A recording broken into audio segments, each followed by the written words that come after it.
History. My name is Will Bromlick, and welcome to another review here on Alpha Omega Wolf Productions. So, to finish off our Black History Month series, we're going to be reviewing Hidden Figures. This movie tells the true story of the first African American women to take part in a huge project conducted by NASA. Now, I have seen this movie once, a long time ago. It was when I was taking a film class while in school, and my professor is a part-time film critic, and he gets early access to some of these movies. And we all decided in class that we wanted to watch Hidden Figures. And this was, I believe, Jessup's first viewing. First viewing. First viewing. And yeah, this was a pretty big moment in American history, but what really went behind it? I don't really think we could give anything away, since Really. it's kind of our obligation. But after seeing this for the first time, what did you think? I liked it. It will definitely take time to digest.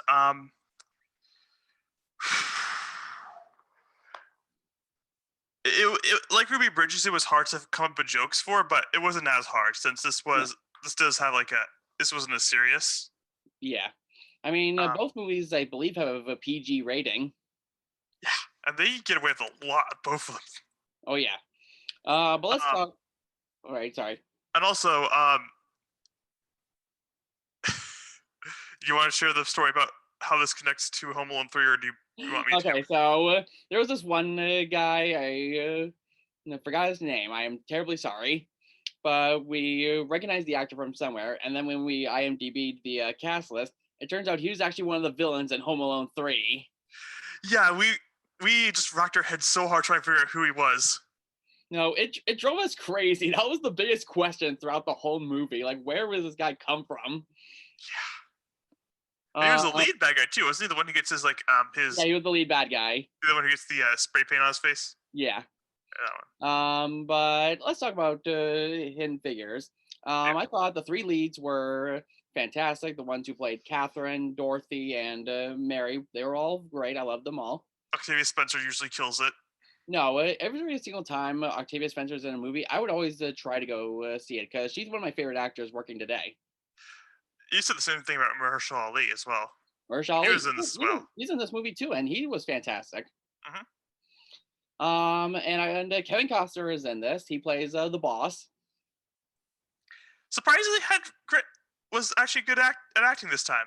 Wait, I know I make fun of his performances, like if you see the Postman stuff, or was the Postman here? Just that Russell Crowe? I forget. Long story short, Kevin Costner gets made fun of a little bit, but he's actually really good in this one. Yeah. Also, Kristen Dunst was a shock for me. In this, you love to hate her in this movie. Yeah. She's not like one of the nice people, but no, but yeah, she was also a lot of fun. And also Hans Zimmer and Benjamin Wallfish did the score together on this one, as well as a few songs by Pharrell Williams. I thought that was pretty well done. Like, it wasn't like super dramatic like in a lot of other movies Hans Zimmer does a score in.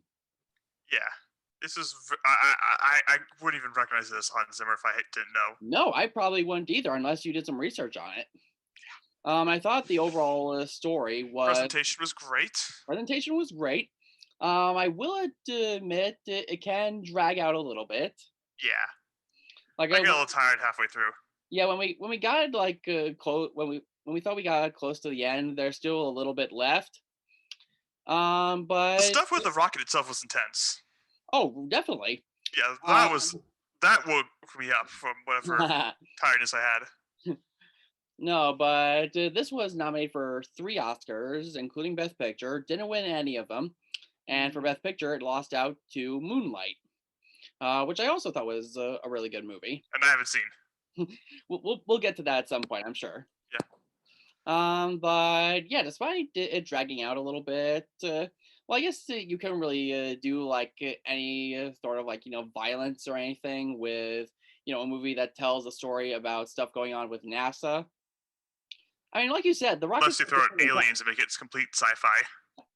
I mean, like you said, the stuff with the rockets was pretty intense, but other than that, it's really not that much. Yeah. Other than that, this was a really good movie, and if you haven't seen it, I think we can definitely recommend this. Yeah. All right. So, do you want to share what we're doing next week? I'll let you, since All right. Jessup's a little out of it. So, I'm not. It's not.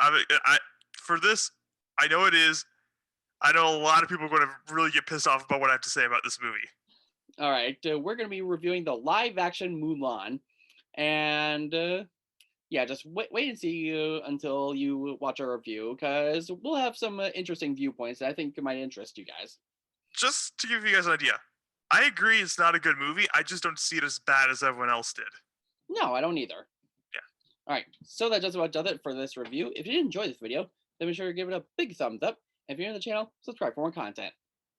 So, until next time, see you later, posse.